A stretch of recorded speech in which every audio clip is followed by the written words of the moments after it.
நான் ஓட்டுல உன்ட்ட கேட்க மாட்டேன். உனக்கு சேவை செய்ய நான் உன்ட்ட பிச்சை எடுக்கணும் கெஞ்சன்மா.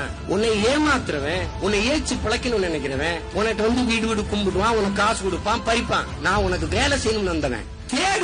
தேட மாட்டேன். உன் எதிர்கால கேக்குறேன். சீமான், நீங்க முதலமைச்சர் ஆகிற ஆசையில தான் கட்சி ஆரம்பிச்சீங்களாமே. அப்புறம் முச்சந்தில இருந்து கத்திட்டு சாகிறதுக்காடா கட்சி ஆரம்பிச்சேன் நானு. கட்சி ஆரம்பிச்சேன். ஒரு கேள்வியை உன்னிடத்துல வைக்கிறத பாரு. உனக்கு ஒரு குறையும் கிடையாது. உன்னைய மாதிரி உலகத்துல தலை சிறந்தவன் கிடையாது. நீ பாரு, உலகத்திலே மிக மூத்த குடி நீ. எல்லாரும் அவனவன் தாய்மொழியில பேசுறான். நீ அந்த மொழிகளின் தாய்மொழியில பேசிக் கொண்டிருக்கிறார். நபிகள் என்னை ஒருத்தர் ரொம்ப புத்திசாலித்தனமா ஒரு கேள்வி கேட்டான்.